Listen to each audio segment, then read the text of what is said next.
नमस्कार, बहुत बहुत स्वागत है आप सबका।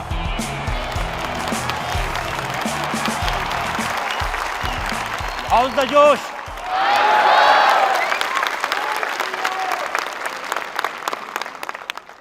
तो सलाम इंडिया के इस स्पेशल शो में आपका बहुत बहुत स्वागत है।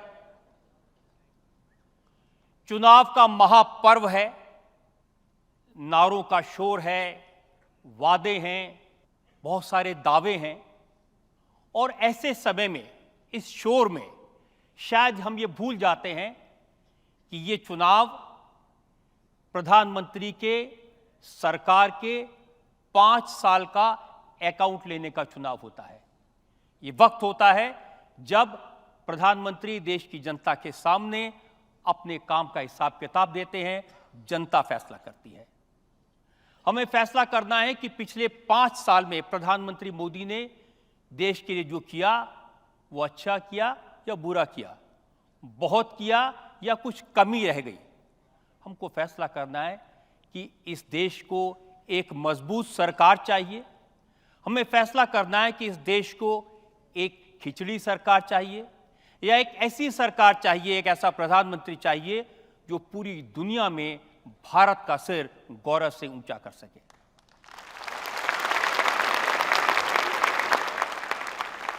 मैं आमंत्रित कर रहा हूं भारत के प्रधानमंत्री नरेंद्र दामोदर दास मोदी।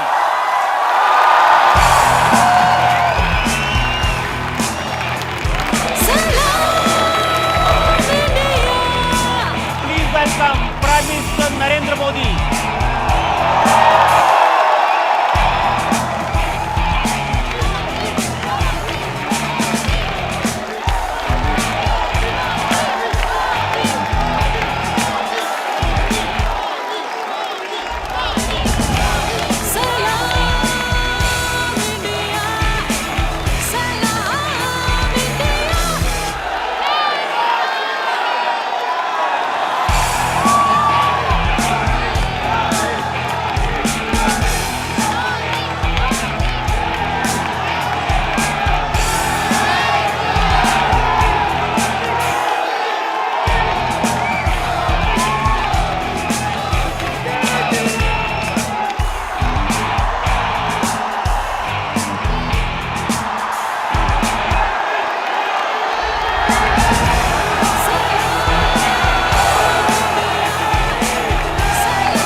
आप सबकी तरफ से स्वागत करता हूं भारत के प्रधानमंत्री नरेंद्र मोदी का। मोदी जी, बहुत बहुत स्वागत है आपका। धन्यवाद रजत जी। लंबे अरसे के बाद आज आपको यहाँ आने का अवसर मिला है।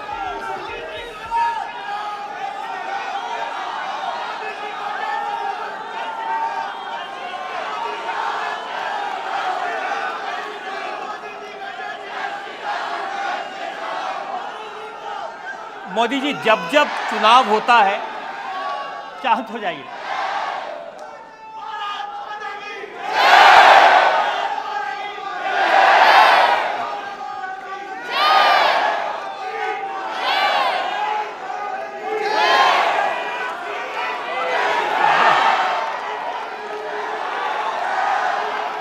आप लोग जरा अपनी एनर्जी बचा के रखिए।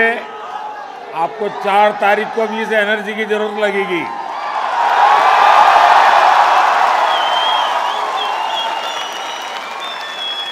मोदी जी, जब जब चुनाव होता है और आप सामने आते हो तो जनता में इसी तरह का जोश दिखाई देता है, उत्सव का माहौल बन जाता है। और आप जो नारा देते हैं, उस नारे को लेकर के लोग बहुत मजा लेते हैं। इस बार आपने कहा अब की बार 400 पार, तो मैं देख रहा हूं डिजिटल मीडिया पे किसने लिखा, हौले हौले हो जाएगा प्यार, अब की बार 400 पार। किसी ने लिखा दिल का भंवर करे पुकार, अब की बार 400 पार। और फिर यह भी लिख दिया कि चटनी के बिना ढोकला बेकार, अब की बार फिर से मोदी सरकार। और क्रिएटिविटी का उदाहरण देखिए, लिखा है साइकिल से जाएं, हाथ से कमल का बटन दबाएं।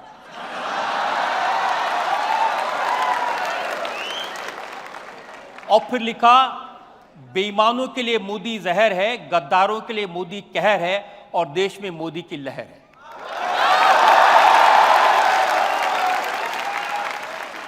अब फिर कोई ये भी लिख देता है कि नतीजों के बाद राहुल होंगे फरार, अब की बार 400 पार।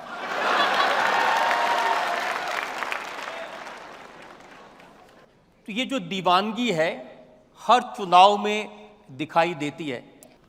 अच्छा हुआ कि मुझे आपके इस शो में आने का अवसर मिला और आपने रिसर्च करके काफ़ी कुछ कंपाइल किया है। मैं स्वयं इतना दौड़ धूप में रहता हूँ कि इन चीज़ों तरफ मेरा ध्यान बहुत कम होता है। सबसे इंटरेस्टिंग चीज़ मेरा रह गई बतानी, इन्होंने जैसे शादी का कार्ड छापते हैं ऐसे शादी का प्रोग्राम छापा है। इन्होंने लिखा 1 जून को मेहंदी और 2 को केजरीवाल की विदाई,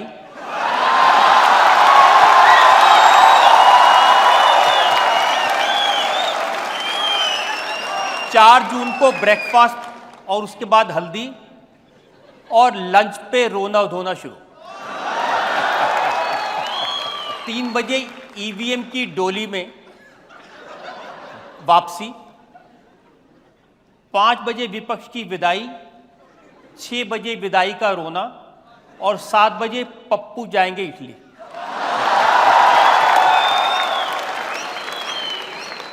अगर आपके पास वो शादी का कार्ड हो तो लोगों को दिखा दीजिए ताकि पता चले क्या निकालते ये हैं देखिए लोग। ये कार्ड है, ये आप सब लोग देख सकते हैं।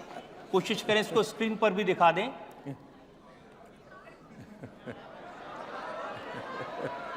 अब ये शादी का कम विदाई का कार्ड ज्यादा लग रहा है।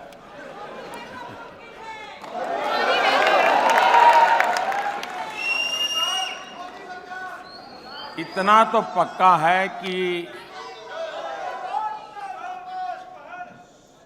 देश का जो युवा है उसका जो क्रिएटिव माइंड है वो इस चुनाव में काफ़ी एक्टिव लगता है, और उसके कारण वो हर चीज में नारा भी, व्यंग भी, और बहुत ही कम शब्दों में विश्वास भी प्रकट करता है। और जब ये 400 पार की बात आई तो उसके 2 पहलू हैं। एक तो ये कोई बीजेपी ने गढ़ा हुआ नारा नहीं है, ये जनता के दिलों से निकली हुई आवाज है।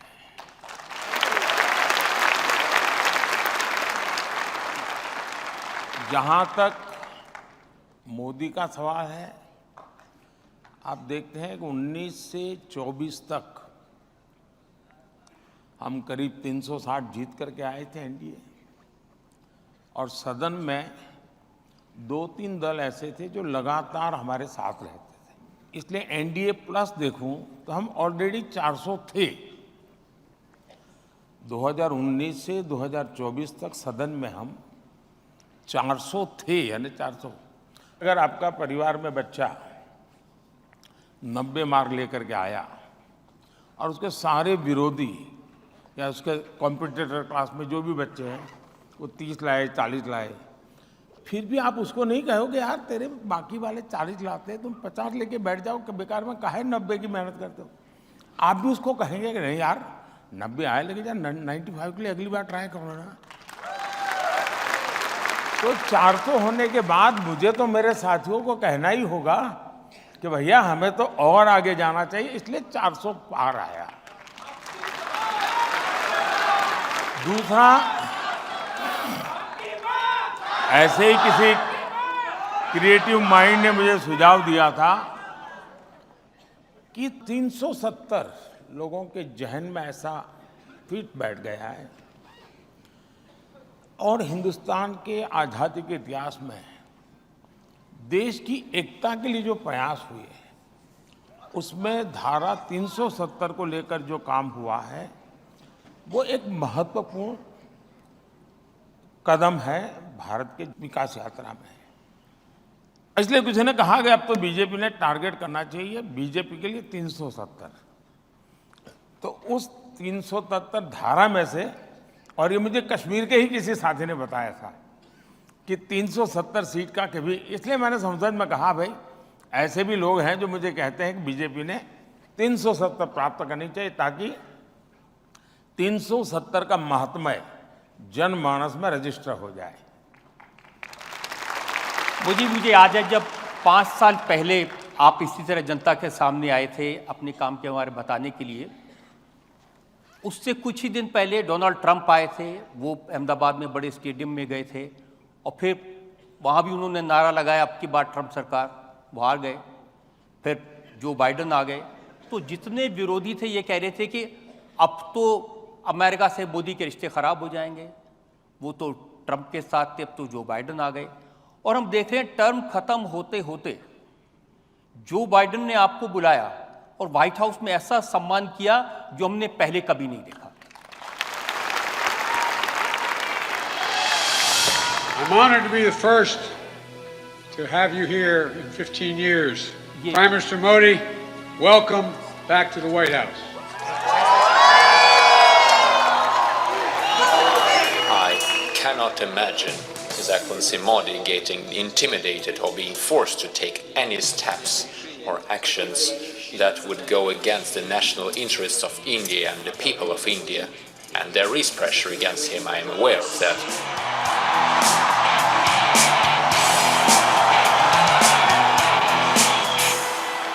He really wants to do the right thing for India.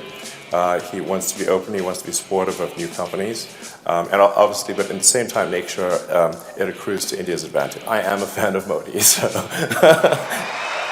I said to my friend, the Prime Minister, before the last time I saw someone on the stage here was Bruce Springsteen, and he didn't get the welcome that Prime Minister Modi has got.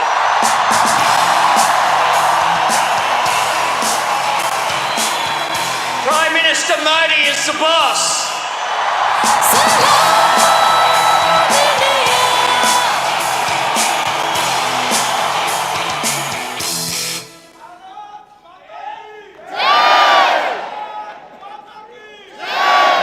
पहले भी हमने प्रधानमंत्री देखे हैं, पहले भी हमारे प्रधानमंत्री विदेश में गए हैं, लेकिन क्या वजह है कि दुनिया के ये लीडर जो अपने आप में ताकतवर हैं, जिनको किसी की तारीफ करने की ज़रूरत नहीं है, ये आपके बारे में इतने प्यार से, इतनी दीवानगी से बोलते हैं।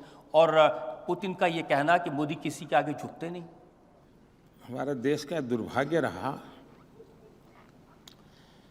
कि पहले कोई प्रधानमंत्री जाते थे तो पता नहीं चलता था कि गए हैं,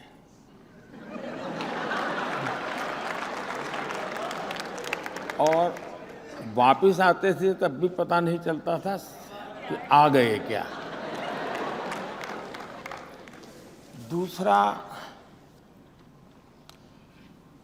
इसमें मोदी नहीं है, ये हम भ्रम न फैलाएं और न हम भ्रम में रहें। मोदी शायद निमित्त हो सकता है और बोलने में शायद सरल है, इसलिए सरलता से उपयोग हो जाता होगा, लेकिन ये जो कुछ भी करिश्मा है वो 140 करोड़ हिंदुस्तानियों का, भारत के सामर्थ्य का है। और मोदी ने 2013 में जब चुनाव की तैयारियां चल रही थी, भारतीय जनता पार्टी ने मुझे प्रधानमंत्री उम्मीदवार के रूप में घोषित कर दिया था, तो फिर मुझे लोग उसी रूप में मेरे से हर चीज़ पूछने लगे, मेरा एनालिसिस करने लगे। तो मेरी एक जो आलोचना होती थी मीडिया में, अगर आप लोग देखेंगे तो, अरे यार ये तो स्टेट में से आ रहा है, इसको न पूरे हिंदुस्तान की समझ है, ये दुनिया को कैसे अपनी बात को करेगा, ये दुनिया में कैसे अपनी बात ले जाएगा, दुनिया के साथ क्या करेगा। फिर जब टीवी मीडिया का दौर शुरू हुआ, चर्चाएं होने लगी, मेरे इंटरव्यू होने लगे, तो घूम फिर के ये सवाल आता था, भाई कि आपको तो कोई अनुभव नहीं, आप करेंगे क्या विदेश नीति में। अब चुनाव हिंदुस्तान का था, लेकिन सबने इकोसिस्टम ने फोकस ग्लोबल बना दिया था, ताकि मोदी उसी में फंस जाएगा, यहाँ तो अच्छी तरह खेल लेगा। तो मैंने तब एक वाक्य कहा था विदेश नीति के संबंध में, मैंने कहा वो तो देश की एक कंटिन्यूटी होती है, लेकिन जहाँ तक मोदी का सवाल है, अब देश न आंख झुका के बात करेगा, न देश आंख उठा करके बात करेगा, लेकिन ये देश आंख मिलाकर बात करेगा। और मुझे कोई इन्फेरिटी कॉम्प्लेक्स नहीं होता है कि मैं तो कभी चाय बेचता था, ये देश दुनिया के इतने बड़े आदमी है, एक चाय वाला क्या करेगा, जाके चाय परोसेगा और क्या करेगा। लेकिन मेरे मन में जब भी मैं दुनिया के बड़े बड़े महारथियों को मिला, जरा वो हाइट बॉडी में भी ज़्यादा होते हैं, कलर स्किन भी बड़ी उनकी प्रभाव पैदा करने वाली होती है, लेकिन जब मैं मिलता हूं तो मैं मोदी नहीं होता हूं। जब मैं हाथ मिलाता हूं तब मुझे पता होता है कि 140 करोड़ देशवासी मेरे साथ हैं, और जब मैं 140 के मिजाज में ही चलता हूं तब मुझे दुनिया बहुत छोटी लगती है। मुझे लगता है मेरे देश के पास कोई कमी नहीं है, सामर्थ्य की कोई कमी नहीं है। मैं इस विश्वास से भरा हुआ होता हूं, और उसका प्रभाव तो होता ही होता है। सामने वालों को लगता है यार ये कल तो ऐसी कोई बात नहीं करता था, पहले तो कोई ऐसे खड़ा भी नहीं रहता था, ये तो यूं खड़ा रहता है। तो फिर भी उनका भी सोचना बदल जाता है जी। हमें भी अजीब लगता है कि प्रेसिडेंट जो बाइडेन जैसा ताकतवर व्यक्ति G7 में आपको ढूंढते ढूंढते आ रहा है, कहाँ गए मोदी जी। ये बात सही है कि मैंने व्यक्तिगत रूप से मेरे संबंध बहुत नजदीकी हैं, खुलेपन के हैं। हर किसी से मेरी ऑफिशियल बातचीत के अलावा इनफॉर्मल बातचीत का दौरा बहुत होता है, मेरे टेलीफोन कॉल्स भी बहुत होते हैं, और मैं इफ्स एंड बट्स वाली बात नहीं करता जी। बादल होंगे तो बारिश होगा वगैरह ऐसी बातें मैं नहीं करता जी। बारिश होगा तो मैं कहूँगा हाँ होगा, नहीं होगा तो मैं कहूँगा नहीं होगा, यानी ब्लैक एंड वाइट में मेरी बात रहती है। तो दुनिया इसे पसंद करती है, दुनिया गोलमोल चीज़ों के बजाय उनको पता है। जैसे मैं रशिया से इन दिनों पेट्रोलियम वगैरह लेता हूँ, क्योंकि मुझे तो मेरे देश के लोगों को, दुनिया में जो पेट्रोल की महंगाई आई है मेरे देश के लोगों पर न पड़े, तो मुझे जहाँ से सस्ता मिलेगा मैं लूँगा, क्योंकि मैं तो मेरे देश के लिए जी रहा हूँ। कोई मेरी तारीफ करे के लिए मैं थोड़ा पैदा हुआ। लोगों ने मुझे कहा साहब ये अमेरिका नाराज हो जाएगा, तो अरे मैंने कहा किसी को खुश करना है तो मुझे 140 करोड़ लोगों को खुश करना है, मुझे और किसी को खुश नहीं करना। और हमने कारोबार चालू रखा, आज हमारे देश को हम बचा पाए हैं। लेकिन एट द सेम टाइम राष्ट्रपति पुतिन के साथ चेयर पर बैठ करके टीवी के सामने मैं कह सकता हूं कि ये युद्ध का समय नहीं है, और इसलिए दुनिया मेरे विषय में दुविधा में नहीं है, और उसको लगता है ये हिंदुस्तान का मिजाज है जो मोदी बोल रहा है। लेकिन मोदी जी पहले भी हमारे नेता जाते थे, वो बड़े बड़े नाम वाले नेता जाते थे, या तो आप अमेरिका के साथ रहेंगे या रशिया के साथ रहेंगे, ये बोलोगे तो वो नाराज हो जाएगा, वो बोलेगा तो ये नाराज हो जाएगा। ये बैलेंस आपने चेंज किया। ये मूलभूत हमारी एक मुझे लगता है कि उस समय जो मूलभूत सोच रही थी वो ये थी इक्वल डिस्टेंस वाली, यानी हम सबसे इक्वल डिस्टेंस बना करके रहते हैं। दूरी बनाना ये मानदंड था। मैंने आकर के इसको बदला। हम दुनिया से जितनी हो सके उतनी नजदीकी करेंगे। डिस्टेंस वाला शब्द ही मैंने निकाल दिया। इससे क्या हुआ कि किसी को लगता है अच्छा वो मिस्टर ए आगे गया, तो बी को लगता है यार मैं रह गया तो वो भी आगे आता है। फिर इधर से सी को लगा कि मोदी के पास वो तो पहुंच गया, यार मैं रह गया तो इधर वाला डी आता है। तो सब लोगों को अब लगता है कि हिंदुस्तान के पास जाना चाहिए और ग्लोबली कंपटीशन है हिंदुस्तान के निकट आने की। हमने विदेश विभाग ने पहले काम ऐसा किया कि दूरी बनाए रखो। क्यों? तो भाई हमारी चलेगी। आज मेरी स्थिति ये है, अब देखिए एक घटना मैं बताता हूं।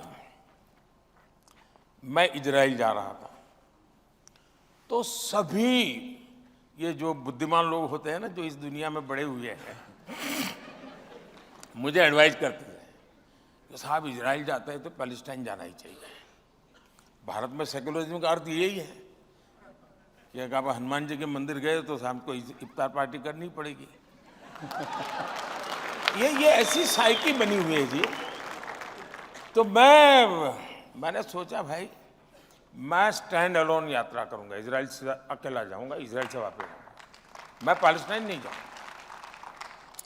लेकिन मैंने ये कहा कि मैं पैलेस्टाइन भी जाऊंगा तो सीधा पैलेस्टाइन जाऊंगा और वापस आऊंगा। मैं ये क्लब करके हमारे देश के सेकुलरिज्म की जो विकृतियां हैं मैं उसका शिकार नहीं होने वाला। और देश की आजादी के बाद मैं पहला प्रधानमंत्री था जो इजराइल गया, शान से कार्यक्रम किए, तब वापिस आया। 2-3 महीने के बाद मेरा पैलेस्टाइन का कार्यक्रम बना तो मैं सीधा पैलेस्टाइन गया। तो वहाँ पर जाते समय लॉजिस्टिक प्रॉब्लम था, मुझे हेलीकॉप्टर की ज़रूरत थी।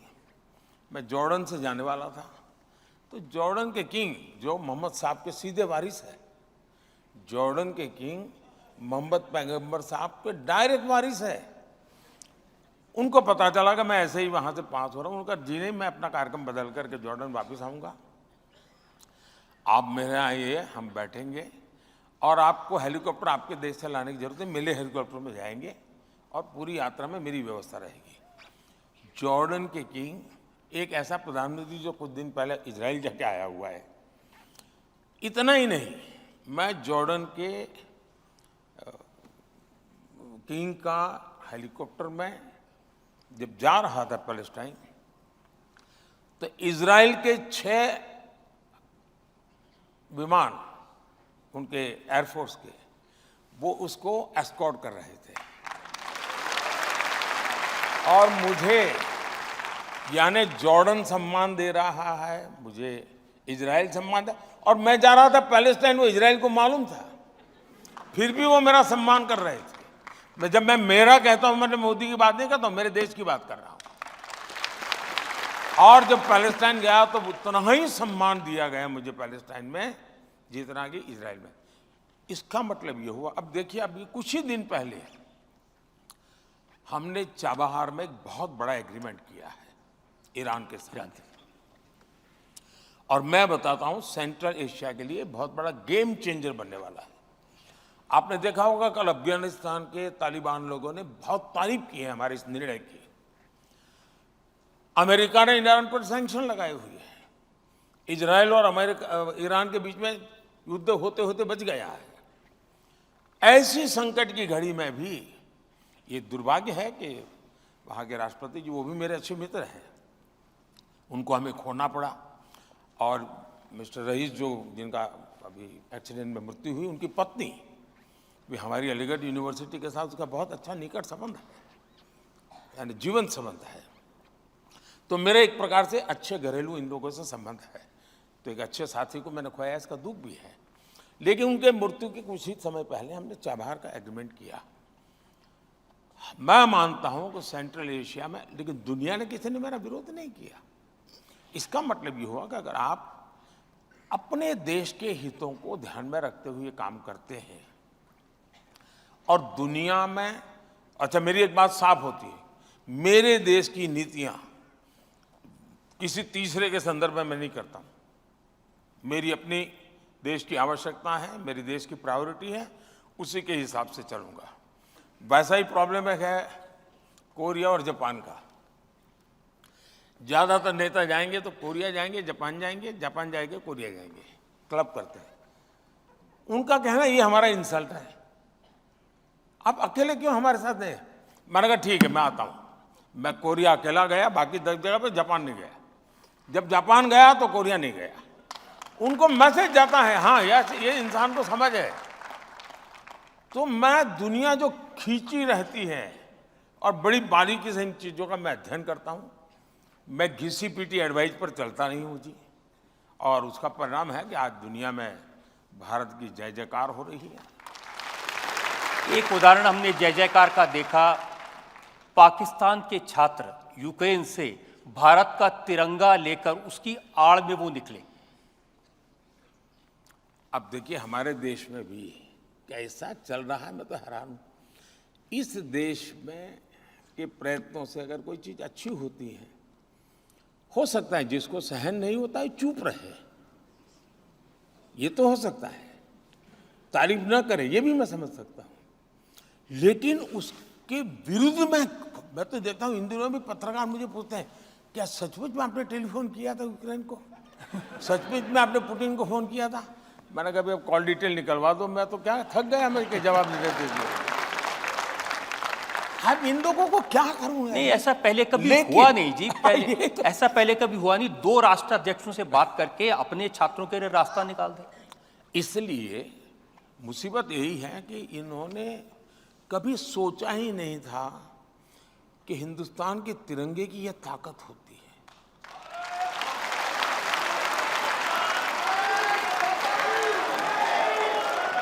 और मेरा पहला अनुभव मैं बता दूं, मैं चीज़ों को ऑब्जर्व करता हूं, स्टडी करता हूं, एनालिसिस करता हूं। मैं पहली बार कब अनुभव हुआ, जब नेपाल में भूकंप आया, तो हम जितनी मदद हो सकती थी हमारी तो जिम्मेवारी थी, क्योंकि और मुझे एक अनुभव था गुजरात के भूकंप के बाद काम का, मुझे अच्छा अनुभव था, तो मैं खुद चीज़ों को लीड करता था, मोबिलाइज करता था। लेकिन मैंने वहाँ देखा दुनिया के करीब 40 देश के लोग होंगे जिनको हमने कोई न कोई मदद करके नेपाल से बाहर निकाला। तो उस दिन मैं समझ गया कि अब तक ह्यूमैनिटेरियन ग्राउंड पर हेल्प, इसका ठेका पश्चिम का है। मैंने तय किया ये ठेका मेरा रहेगा।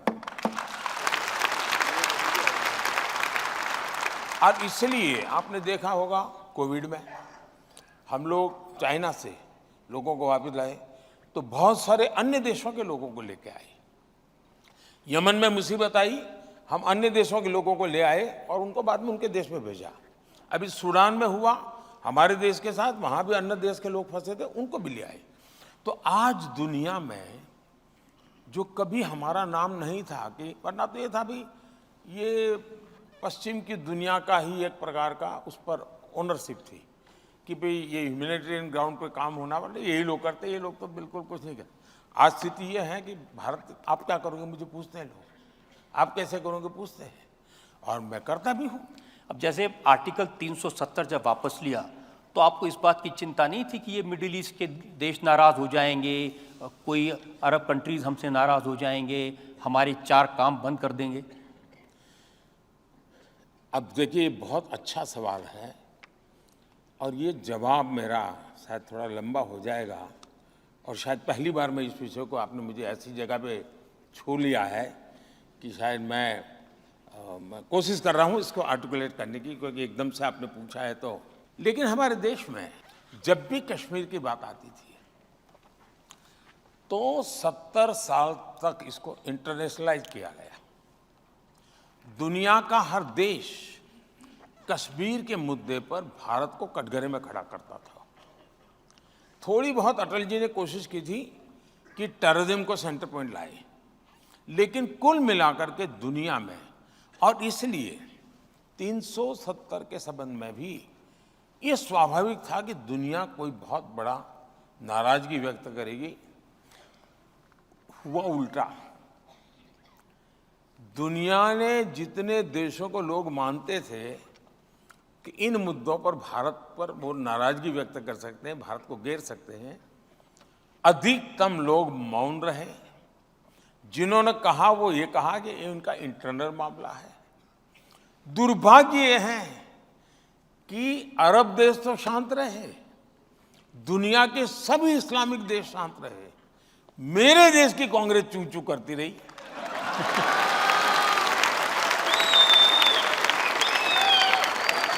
ये मेरे दिमाग में नहीं बैठ रहा है ये। इसका मतलब ये हुआ कि ये एक ऐसी मानसिक विकृतियों से भरी पड़ी हुई इनकी सोच है। दुनिया ने, और अच्छा 370 के बाद मैं दुनिया के कई इस्लामिक देशों में बहुत बड़ा सम्मान प्राप्त करके आया हूं, मुझे कोई दिक्कत नहीं हुई। 370 के बाद मेरे 8 लोगों को, मेरे देशवासियों को फांसी हुई थी। 370 के बाद की घटना है, उनको जिंदा वापस लेके आ गए। उस समय मोदी जी, मैं बहुत सारे जो हमारे ऑपोजिशन के लोग हैं उनके बयान सुनता था। जब कतर में हमारे लोगों को फांसी की सज़ा हो गई, वो जेल में थे, ओवैसी ने कहा, अरे मोदी जी तो कहते थे उनके बड़े संबंध हैं, क्या हुआ? अरे ये तो विश्वगुरु बनते थे, क्या हुआ? किसने कहा कि कतर, मोदी जी कहते थे इज़ माई सेकेंड होम, अब कुछ नहीं कर पा रहे। या तो उन्होंने मोदी का पूरा स्टडी नहीं किया है, या तो वो मोदी की बात आई उस समय मीडिया में जाएंगे तो थोड़ी जगह मिल जाएगी इसलिए चले जाते हैं। क्योंकि मोदी एक ऐसी ब्रांड है जिसके कारण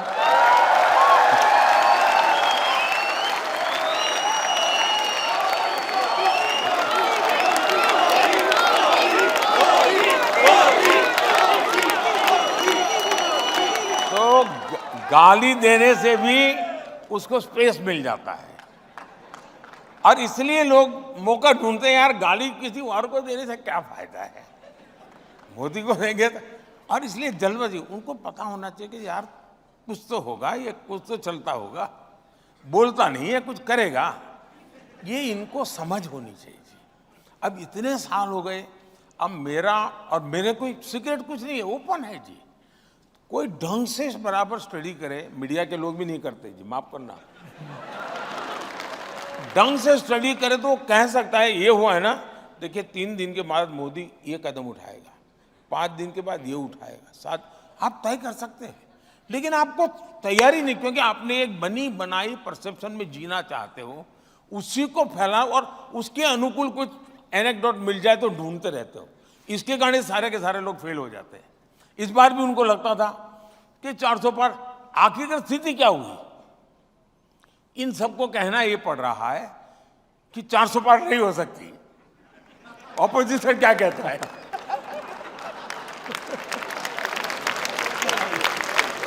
उनको समझ ही नहीं आया कि कहां ले जा रहा हूं मैं।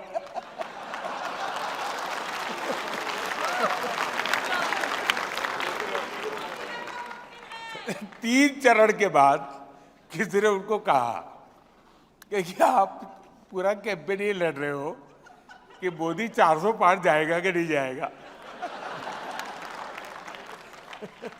अब एक नई सलाह आपको दी गई है कि भाई पाकिस्तान से जरा डर के रहो, उसके पास न्यूक्लियर बम है।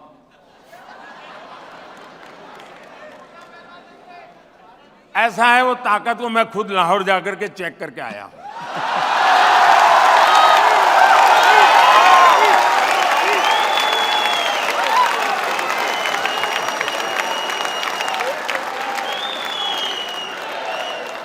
और बिना कोई सिक्योरिटी चेक में सीधा चला गया था। और वहां पर एक रिपोर्टर रिपोर्ट कर रहा था, अल्लाह तौबा, हाय अल्लाह तौबा, ये बिना वीजा कैसे आ गए?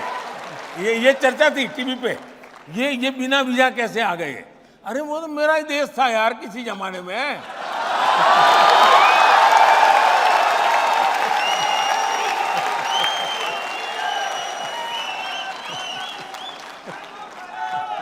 पहले मोदी जी, हम लोग परेशान रहते थे पाकिस्तान से, यहाँ आए मार के चले गए, यहाँ आए मार के चले गए, फिर सर्जिकल स्ट्राइक हुआ, एयर स्ट्राइक हुआ, वो पिछले टर्म की बात थी। इस टर्म में पाकिस्तान के लोग बड़ी लंबी लिस्ट दे रहे हैं, अननोन आदमी आके मार जाता है। मुद्दा वो नहीं है। पाकिस्तान के लोग परेशान हैं, मैं जानता हूं, उनकी परेशानी का कारण भी मैं हूं, ये भी मैं जानता हूं। लेकिन दुख इस बात का है, जब मेरे देश का ही एक व्यक्ति, जिम्मेवार व्यक्ति, जिम्मेवार पार्टी का व्यक्ति ये कहे कि कसाब को, यानी कसाब ने हमारे देशवासियों को नहीं मारा था, हमारे देशवासियों ने ही हमारे देशवासियों को मारा था। पाकिस्तान की फेवर में, कसाब की फेवर में, मेरे देश के एक पार्टी जो सालों तक सत्ता में रही है, जब 26/11 हुई तब वो पावर में थे, उनकी तरफ से जब ये बयान आ जाए कि ये कोई पाकिस्तान के लोगों ने आतंकवाद नहीं किया था, हिंदुस्तान के लोगों ने किया था, तब जाकर के माथा शर्म से झुक जाता है, बहुत दर्द होता है। मुझे मेरी वहां से खबर आए कि भाई हमारा ये मारा, हमारा वो मारा, हमारा ठिकाना मारा। अब वो रोते रहे वो तो मैं समझ सकता हूं जी, यहां वाले क्यों रोते मैं समझ नहीं रहा हूं। यहाँ वालों ने एक और ऐसी बात कही थी जो बहुत शर्मनाक है।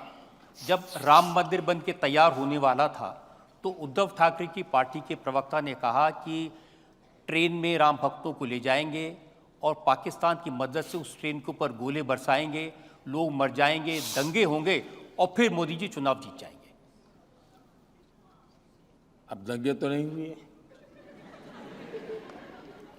कोई ट्रेन भी नहीं चली। अब जाकर के उनको किसी ने पूछना चाहिए कि भाई आप कोई दवाई ववाई लेते हैं कि नहीं लेते हैं,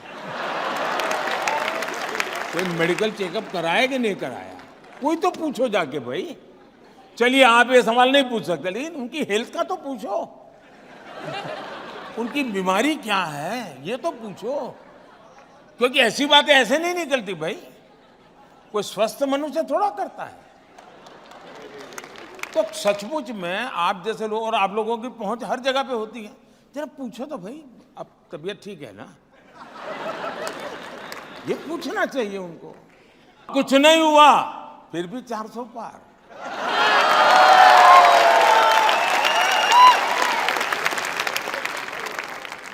हम क्योंकि पाकिस्तान की चर्चा कर रहे थे, वहां के लोग के इंटरेस्टिंग वीडियोस मैंने देखे। जब चंद्रयान उतरा चंद्रमा पर तो उन्होंने कहा कि हम तो ऑलरेडी चंद्रमा पर हैं, गड्ढे हैं, अंधेरा है, बिजली नहीं है, पानी नहीं है।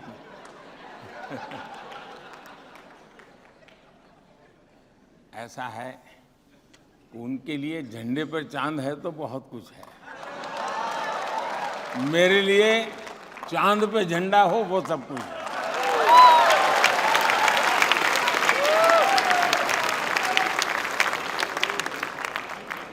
इसमें बात आई सेक्युलरिज्म की। आपने जहां पर हमारा चंद्रयान उतरा उसका नाम शिव शक्ति स्थल रख दिया। ये देश का दुर्भाग्य है कि हर चीज में वोट बैंक के नजरिए से देखा जाता है। कोई मुझे कहे कि शिव शक्ति से इतराज क्या है जी, इस सृष्टि के नियंता है, और मेरा गुनाह ये कि मैंने कहा कि चंद्रमा पर जहां पर मेरा चंद्रयान लैंड किया था उस पॉइंट का नाम मैं किसी भी बीजेपी के नेता का रख सकता था, कोई मुझे मना नहीं करता, क्योंकि उन्होंने वो परंपरा बनाई थी। लेकिन मैंने वैसा नहीं किया, मैंने शिव शक्ति रखा। तो वो इनके दिमाग पर ऐसा उसका असर था, बोल तो पाए नहीं, लेकिन बाद में कोई 1 साल के बाद उन्होंने बयान दिया कि हिंदू में जो शक्ति है ना, मैं उस शक्ति का नष्ट कर दूंगा। अब वो मुझे पता है यार, उस दिन का जहर वहां तक पड़ा हुआ है, लेकिन उनको मालूम नहीं है कि मैंने शिव और शक्ति दोनों बोला है, और शिव में जहर पीने की ताकत भी तो बहुत होती है।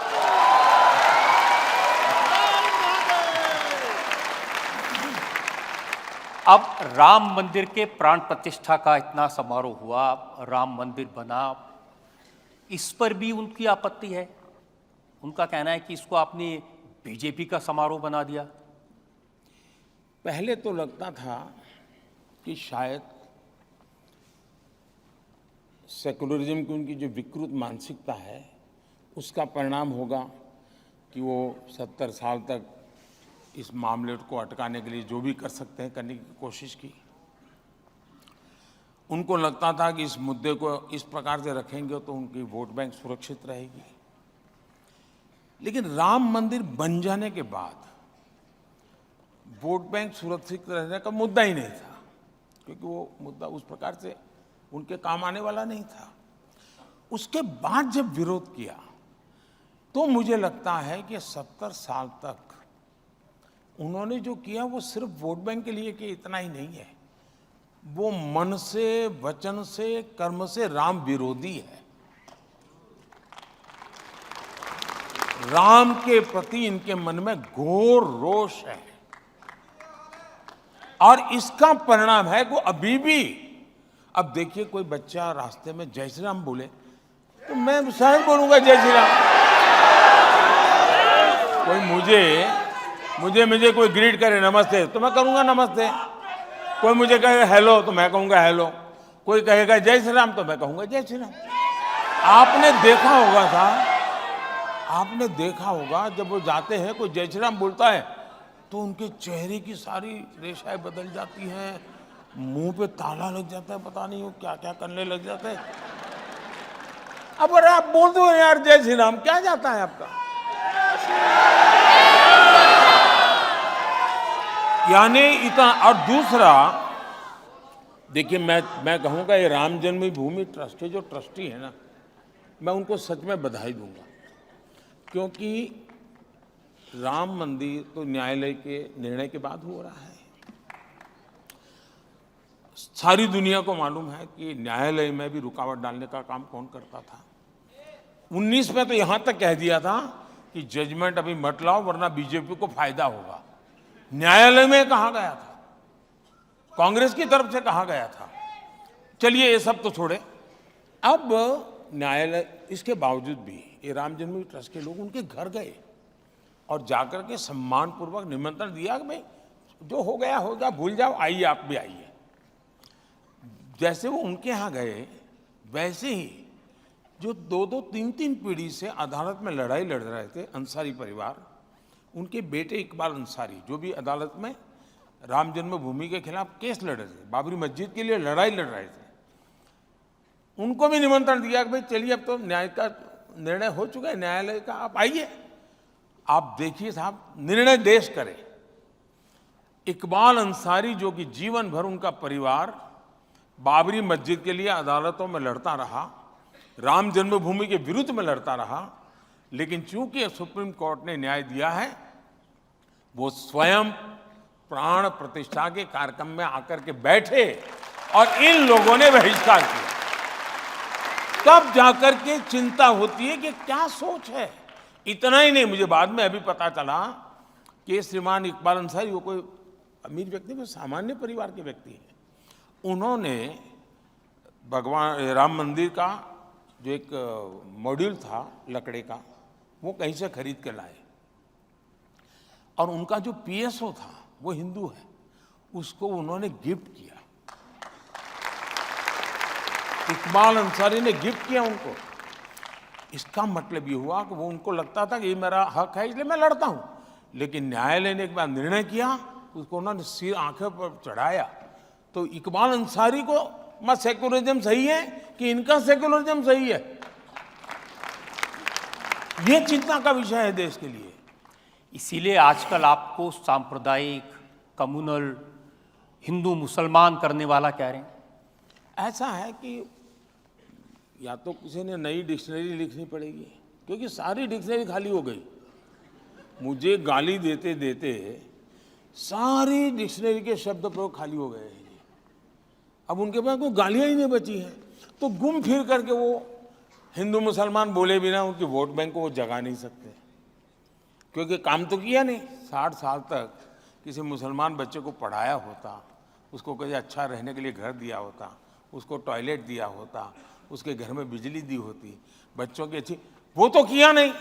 तो उनको डराओ, मार देंगे, ये आएंगे तो काट देंगे, ये मोदी है। अब फिर उसमें योगी जोड़ दिया।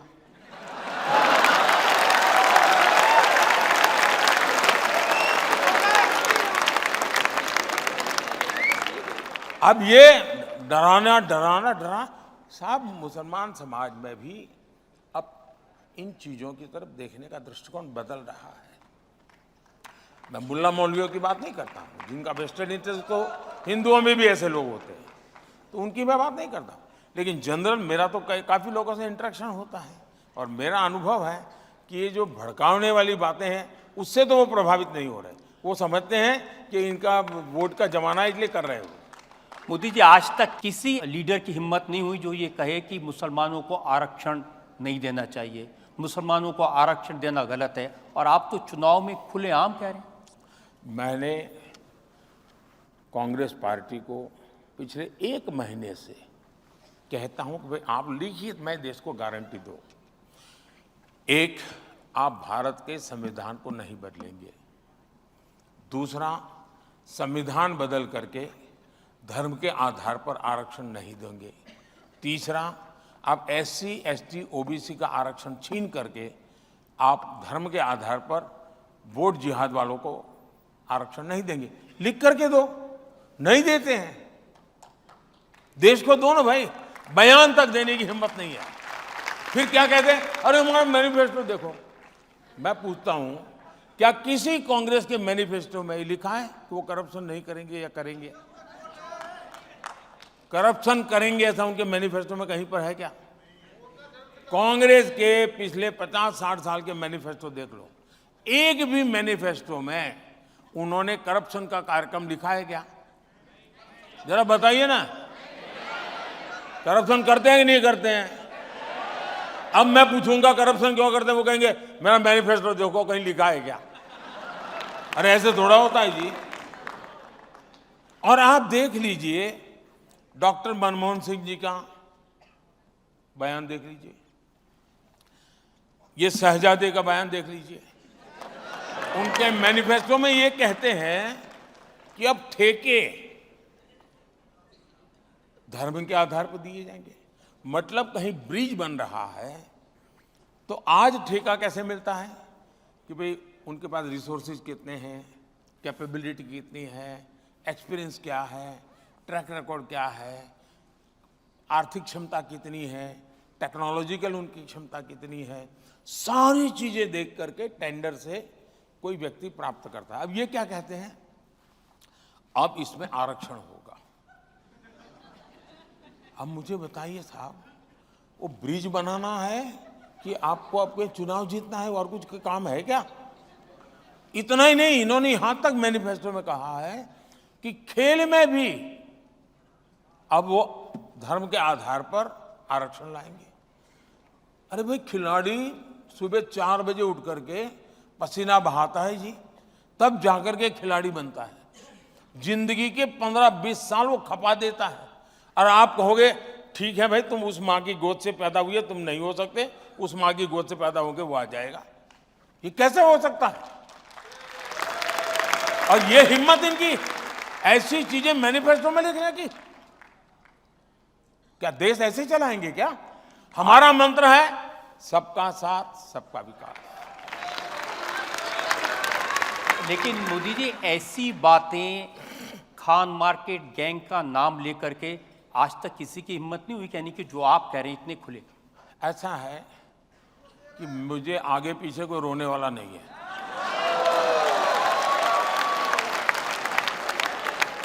मैं देश के लिए जीता हूं, मैं देश के लिए जूझता हूं, और मेरी प्रत्येक पल देश के लिए है, और वो बेकार नहीं जानी चाहिए। मैं मेरी हर पल देश को दे रहा हूं, लेकिन मैं वेस्टेज नहीं होने दूंगा मेरी एक भी पल को। और इसलिए जो गलत हो रहा है, आप मुझे बताइए। कल किसी ने मुझे भेजा है 9000 से ज्यादा ऐसी जगह है, इंस्टीट्यूशंस, जिसमें इन्होंने SC, ST, OBC का आरक्षण खत्म कर दिया, माइनॉरिटी का नाम दे दिया, आरक्षण खत्म कर दिया। एक PSU को अगर आप प्राइवेटाइज करो तो कांग्रेस पार्टी के अध्यक्ष हाउस में चिल्लाते हैं कि आप प्राइवेटाइजेशन इसलिए कर रहे हो कि आप SC, ST कोटा हट जाएगा तो दलितों को नौकरी का क्या होगा। आपने 9000 इंस्टीट्यूशंस में से SC, ST, OBC कोटा खत्म कर दिया है। अगर ये सवाल मैं पूछता हूं, और ये जो खान मार्केट गैंग है, वो मोदी ने बाएं पैर पहले रखा क्यों, दाहिना क्यों नहीं रखा, इसके लिए एक एक सप्ताह तक देश का समय बर्बाद करते हैं। उनको फुर्सत नहीं है कि एससी, एसटी, ओबीसी के आरक्षण की रक्षा के लिए उन्होंने भी तो आवाज उठानी चाहिए थी। क्यों चुप बैठे हैं? और तब जाकर के मैं खुल करके कहता हूं कि एक इकोसिस्टम जो उनके पापों को संवारने का ही काम करती है और दूसरों के अच्छाइयों को बुरे में कन्वर्ट करने के लिए अपनी पूरी शक्ति लगा देती है, और देश को उससे मैं सचेत करना चाहता हूं। और अब जब सब जगह पे फेल हो गए तो उन्होंने जुडिशरी का रास्ता पकड़ा है, अदालतों में जाकर के बैठ जाना, हो हल्ला करना और परिस्थितियों को बदलने की कोशिश करना। ये बहुत चिंता का विषय है देश के लिए। आप में योग्यता है, क्षमता है, सही है, लोकतंत्र है, चुनाव लड़ो, पार्लियामेंट में आओ, अपनी बात रखो, सरकार गलत करती है तो उसको रोको, तरीके हैं, करने नहीं है, हवा बिगाड़नी है। अब ममता दी ने कह दिया कि हाई कोर्ट का फैसला है आरक्षण को लेकर के, वो नहीं मानेंगे। अब ये कहते हैं कि मोदी संविधान बदल देगा। अब इंदिरा जी ने कहा हाईकोर्ट का फैसला मैं नहीं मानूंगी, इमरजेंसी लाई। ये इसी चट्टे बट्टे के लोग हैं जी, वे लोकतंत्र को नहीं मानते हैं। उनके लिए चुनाव लोकतंत्र की श्रद्धा नहीं है, चुनाव सत्ता प्राप्त करने का एक जरिया है। उनकी श्रद्धा लोकतंत्र में, मतदाता में, संविधान में, भारत के रूल्स एंड रेगुलेशन में नहीं है।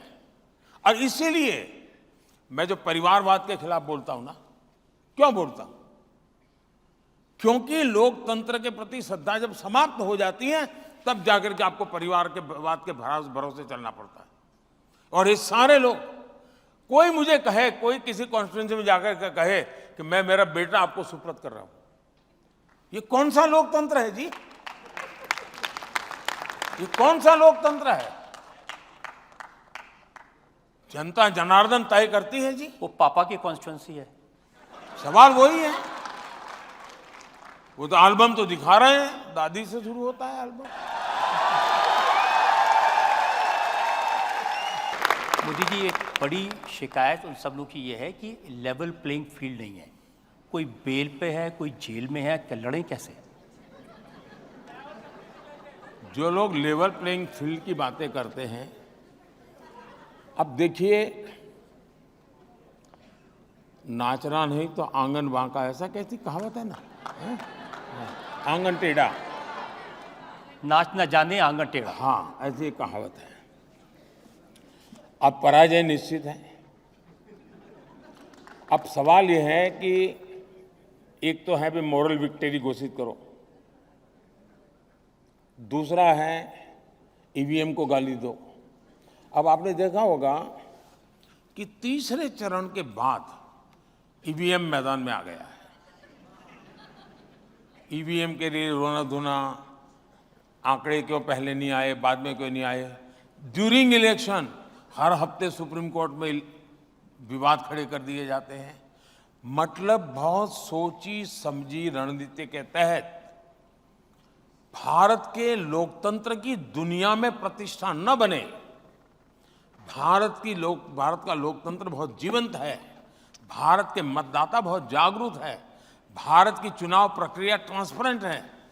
इस पर वो सवालिया निशान खड़ा करना चाहते हैं ताकि दुनिया में, और ये हरकत छोटी नहीं है जी, इसको गंभीरता से लिया जाए। और जो भी भारत को प्यार करते हैं उन सबको इस संकट को समझना होगा कि ये मामला सिर्फ ईवीएम कह करके चुनाव का पराजय का ठिकरा फोड़ने वाला है, इतना नहीं है। भारत की लोकतांत्रिक प्रक्रिया को ही सवालिया निशान दुनिया में लग जाए, ये इनका इरादा है। भारत में बेइज्जती, भारत की दुनिया में बेइज्जती हो, इसका खेल है। और मोदी जीत जाए तो आज दुनिया में जितनी इलेक्टेड गवर्नमेंट्स हैं, यानी ट्रू सेंस में डेमोक्रेटिक बॉडीज हैं, इस चुनाव के बाद भारत का प्रधानमंत्री दुनिया की सीनियर कैटेगरी में आ जाएगा।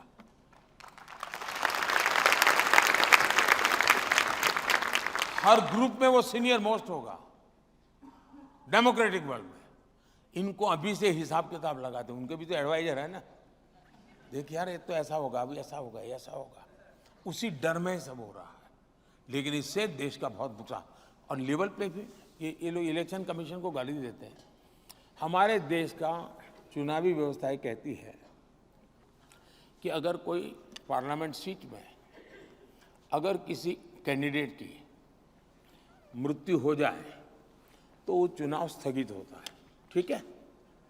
अगर कोई पार्लियामेंट का कैंडिडेट उसका स्वर्गवास हो जाए तो वो सीट चुनाव स्थगित हो जाता है, उसकी डेट बाद में आ जाए।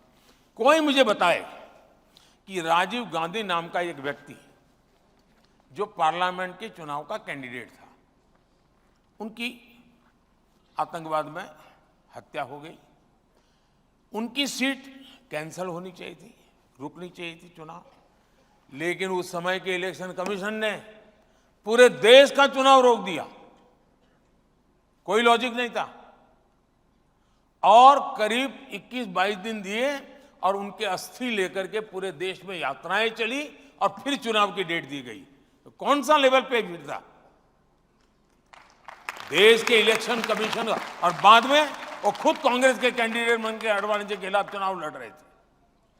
आप इलेक्शन कमीशन की बातें करते हो। और इसलिए जो न्यायिक हो रहा है वो उनको लेवल प्ले फील्ड नहीं लगेगा। बहुत स्वाभाविक है, क्योंकि उन्होंने अब तक स्पेशल कैटेगरी, स्पेशल फायदा ही उठाया। मेरी पार्टी के अध्यक्ष, दुनिया की सबसे बड़ी पॉलिटिकल पार्टी, मान्य ऑपोजिशन पार्टी, 26 जनवरी 15 अगस्त को मेरी पार्टी के उस समय के अध्यक्ष को 7वीं 8वीं लाइन पे सीट मिलती थी। पार्टी के अध्यक्ष, इस देश के किसी इकोसिस्टम को नोटिस करने का मूड नहीं था। राजनाथ जी अध्यक्ष थे और मैं देखा कि 15 के अंदर उनका एक एमपी जो पार्टी का अध्यक्ष भी नहीं था, उसको 4वीं 5वीं रो में सीट थी। देश भर में तूफान मच गया, अपमान कर दिया। यानी ये कैसी आप लोग दरबारी करते हो? किसकी दरबारी करते हो आप लोग? मेरा सवाल है ऐसे लोगों पर, क्या ये लोकतंत्र है? लेवल प्ले है क्या? और जब सच बोलते हैं तो आप लोगों को बुरा लगता है, और अगर सच बोलने की कोई सजा होती है उससे भुगतने के लिए मोदी हमेशा तैयार होता है। देखिए, उनको एक बात बहुत बुरी लगी है कि चुनाव से पहले 2 मुख्यमंत्रियों को जेल में डाल दिया। कोई जेल में डालता है क्या? मुझे बताइए। आपने नोटों के ढेर देखे कि नहीं देखे? आप नोटों के ढेर देख करके आपको क्या लगता है? क्या ये मेहनत की कमाई के पैसे हैं क्या? नोटों के पहाड़ पकड़े जा रहे हैं। अब नोटों के पहाड़ पकड़े जाएं और सरकार कुछ करेगी नहीं तो आप कहेंगे यार कुछ एडजस्टमेंट हो चुका है पीछे से। आप यही कहेंगे। आप दिल्ली के बच्चों की जिंदगी बर्बाद करते हैं। हर स्कूल के बगल में शराब के ठेके लगा दिए जस्ट करप्शन करने के लिए और न्यायिक प्रक्रिया से। और अगर किसी को देखना है तो सुप्रीम कोर्ट ने झारखंड के सीएम के लिए कल क्या कहा है, दिल्ली के मंत्री के लिए 2 दिन पहले हाईकोर्ट ने क्या कहा है। कोर्ट करती है निर्णय, हम नहीं करते। न हम किसी को जेल भेज सकते हैं, न हम किसी को जेल में रख सकते हैं। ये निर्णय अदालत करती है। और मेरा मत है, अगर रेलवे के टिकट चेकर को आप तनख्वाह देते हो, उसका काम है ट्रेन में टिकट चेक करे और बिना टिकट वाले को जुर्माना करे, उसका काम है। आप काम करने वाले की तारीफ करोगे कि नहीं करोगे? मान लीजिए कहीं से हेरोइन पकड़ा गया 1500 करोड़ का, तो हेरोइन पकड़ने वाले को आप तारीफ करोगे कि नहीं करोगे? किसी गांव में किसी जगह पे चोरी हो गई और किसी पुलिस वाले ने हिम्मत करके चोरी पकड़ ली, तो गांव वाले मिलकर के उसका सम्मान करते हैं कि नहीं करते हैं? ईडी 2200 करोड़ रुपया कैश पकड़ के लाया है। देश में पब्लिकली ईडी का सम्मान होना चाहिए। चिल्लाते क्यों हो? इसका मतलब है कि 2200 करोड़ आपका गया है। इस आप में तो कोई दर्द है क्या? 2200 करोड़ गया है उसका? आप में से किसी को दर्द है क्या? जिसको दर्द है वो रो रहा है, वो चिल्ला रहा है। मतलब 2200 करोड़ में कहीं कहीं उनका हिस्सा है। अब उनके 10 साल में 34 लाख रुपया कब्जा हुआ। एक स्कूल बैग में बच्चा लिख करके जाए इतना। हमने 2200 करोड़ पकड़ा, मतलब 70 टेम्पो चाहिए, 70 उसको भरने के लिए। ईडी काम कर रहा है। और मेरा एज ए प्राइम मिनिस्टर मैं 2014 का चुनाव इसी मुद्दे पर लड़के आया हूं। देश की जनता ने इसी काम के लिए मुझे बिठाया है। मोदी जी, पहले ऐसा नहीं होता था, आपने ये नई चीजें शुरू की हैं। कोई नेताओं को नहीं पकड़ता था, वो राजनीति में आते इसलिए थे कि करें और बचे रहें। देश की जनता यही कहती है कि आप छोटे छोटे लोगों को तो जेल में डाल देते हो और बड़े बड़े खिलाड़ी छूट जाते हैं। अब ये देश में होगा नहीं।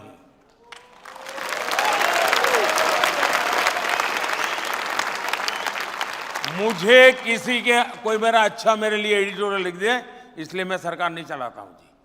किसी टीवी पर मेरी हेडलाइन अच्छी आ जाए, इसके लिए मैं सरकार नहीं चलाता हूं। मेरे देश के लोगों की जिंदगी बने, मेरे देश से भ्रष्टाचार चला जाए, इसलिए मैं सरकार चलाता हूं। मैं मालाएं पहनने के लिए नहीं निकला हूं जी। आपकी सरकार के काम को लेकर के एक छोटा सा वीडियो मेरे पास में है। बहुत सारी बूढ़ी औरतें हैं, उन्होंने आपके काम के बारे में अलग अलग जगह, और ये सोशल मीडिया पर सब अवेलेबल है, बहुत वायरल हुआ है। ये एक बार मैं आपको दिखाना चाहता हूँ। मोदी जी पसंद है? अरे लीजिए, वो कहे वाली बात है। सबसे बेस्ट काम कर रहा है, सबसे उन्नति हो रहा है देश का। मोदी अच्छा नहीं तो और कौन अच्छा है? इतना पार्टी आया, इतना गया, कोई देश का भलाई किया? वो जब तक रहेंगे तब तक देश चलाएंगे। पैर दिया, अच्छा, लैट्रिन दी, पानी दिया, पेंशन दी, वोट देता है मेरे को। अच्छा, वोट तो दोगे? वोट देंगे जरूर, लाजमी देंगे, चाहे आप कुछ ना मिले। अरे हम कहिए नहीं कि योगी मोदी के लिए काम हूँ कर खाना हम देखा दूसरे के वोट कहीं के दे, हमें खाएगा देना, पैसा देना। सच्चो? सब का झूठा। घर हमारा बना दिया, अच्छा, शौचालय हमारे बना दिए, 500 रुपये पेंशन आना हमारे। और क्या भाई, वहाँ तो मोदी है, मोदी रहेगा जब तक मेरी जिंदगी। और क्या, ऐसी सरकार तो आई नहीं जैसी सरकार है भाई।